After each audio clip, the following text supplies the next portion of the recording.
আজকে এই মহতী অনুষ্ঠানের সম্মানিত সভাপতি কলাশালা বিএনপি সংগ্রামের সভাপতি ছাত্র ভাই উপস্থিত আছেন প্রধান অতিথি আপনাদের আমাদের প্রিয় মানুষ বাংলাদেশের শুধু বিএনপি নয় 18 কোটি মানুষের শ্রদ্ধা ছাত্র শ্রদ্ধ ব্যক্তিত্ব যার সাথে রাজনীতি করে আমি অত্যন্ত সম্মানিত বোধ করি সাবেক মন্ত্রী 5 বারের সংসদ সদস্য জনাব শ্রদ্ধেয় ডক্টর আব্দুল মঈন। আমি প্রথমেই শ্রদ্ধাভরে স্মরণ করছি শহীদ রাষ্ট্রপতি জিয়াউর রহমানকে, যে ব্যক্তি 1971 সালের 25 মার্চ কালাবাদীতে বাংলাদেশের ঘুমন্ত জাতির উপরে হায়ানার মতো পৃথিবীর নৃশংস হত্যাকাণ্ড চালিয়েছিল পাকিস্তান বাহিনী। তখন তৎকালীন রাজনৈতিক দল রাজনৈতিক ব্যক্তিরা যখন ব্যর্থ হয়েছিলেন, কাপুরুষের ভূমিকা পালন করেছিলেন, তখন আর কেউ নয়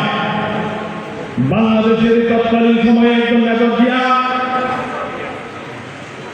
চট্টগ্রাম কালুরঘাট বেতার দেখে এই বাংলাদেশের মানুষকে স্বাধীনতা তীক্ষ্ণ ঘোষণা দিয়েছিলেন, জীবনকে মাঝে রেখে স্বাধীনতা ঘোষণা দিয়েছিলেন সেই শহীদ রাষ্ট্রপতি জিয়াউর রহমানকে আমি শ্রদ্ধাভরে স্মরণ করি। বাংলাদেশের সাবেক প্রধানমন্ত্রী, বাংলাদেশের 18 কোটি মানুষের নয়নের মনে ছিলেন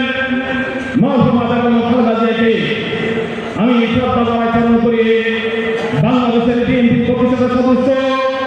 আমাদের নরসিংদীর জেলা বিএনপি তৎকালীন সময় যখন হিন্দু অধ্যুষিত এলাকা ছিল, সেই একটি আগরতলা থেকে একটি নরসিংদী জেলাকে যার মেগা প্রশস্তা দিয়ে সারা বাংলাদেশের নরসিংদী জেলাকে বিএনপির জাতিকে দুর্নীতি করেছিল, যার ফলশ্রুতিতে ধারাবাহিকতা আজকে 2026 সালের 12 ফেব্রুয়ারি নরসিংদীর 25 লক্ষ মানুষ নরসিংদী জেলাকে আবার 1991 সালের নতুন পুনরায় আবার এই মানুষের বিপুল ভাগে যোগদানে আমাদের নেতা ডক্টর আব্দুল মঈন খান সহ 5টি আসনে নির্বাচিত করার জন্য আমি দীর্ঘ করবো মানুষদের শুধু বলছি, আমরা যার সাথে রাজনীতি করি আমাদের নেতা ডক্টর আব্দুল মঈন খানের পরিকল্পনায় এবং ওনার কর্মকাণ্ডের মধ্য দিয়ে বাংলাদেশের জাতীয়তাবাদী দল আজকে রাষ্ট্রীয় ক্ষমতায়। এটি আমার কথা নয়, এটি বাংলাদেশ